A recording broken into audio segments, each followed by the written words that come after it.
anyị ndewo. Aka m bụkwa nwaada Ifeoma maọbụ ikpọmụ nwaada Ngaladu.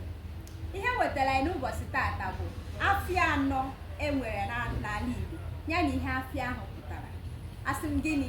Afịa anọ enwere n'asụsụ Igbo ya na ihe afịa ahụ pụtara. Ịma na Igbo nwere izu anọ. Igbo nwere izu n'anọ nke a kpọrọ Orie, Afọ, Eke, nakwa Nkwo. Orie, Afọ, Eke, nakwa Nkwo.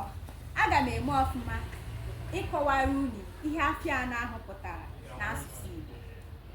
Nke mbụ, Eke pụtara ọkụ. Ndị Igbo kpọrọ ya fire. Eke pụtara ọkụ. Ndị Igbo kwenyere na Eke pụtara ihe Eke bụbu ọkụ. Ndị Igbo kwenyekwara na Orie pụtara mmiri. Ihe a bụ nkwenye ndị Igbo kwenyere n'afịa anọ enwere n'asụsụ Igbo n'ala Igbo ya na ihe ha mpụtara. Enwekwara Afọ. Ndị Igbo kwenyere na Afọ bụ earth. Enwere Nkwo. Ndị Igbo kwenyere na Nkwo bụ air. So ịkpọwasị ihe a niile ịghọta na fire, water, earth and air, ihe a bụ ụzọ ihe anọ jikọrọ ndụ ọnụ.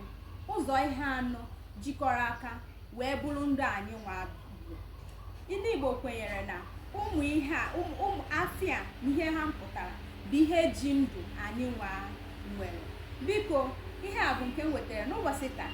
Ọ bụkwa na enwere ihe ị nwere, atụmatụ ọbụla ma ajụjụ ọbụla ma ebumnuche gị gbasara ihe onyonyo a mere kịta, biko gaa na mkparịta ụka, gwa anyị ihe dị gị n'obi, kpọkwa anyị ihe gị nwa chere ma ajụjụ ọbụla ị nwere. Nwaada Ifeoma ga-aza gị ya na-agbakasị ya, ma nyekwara anyị aka tụsa ozi a, kesaa ya, ma gosikwa ịhụnanya ị nwere n'ihe onyonyo nke a m wetara n'ụbọchị taa. Daalụ nke ọma ka ọ dị.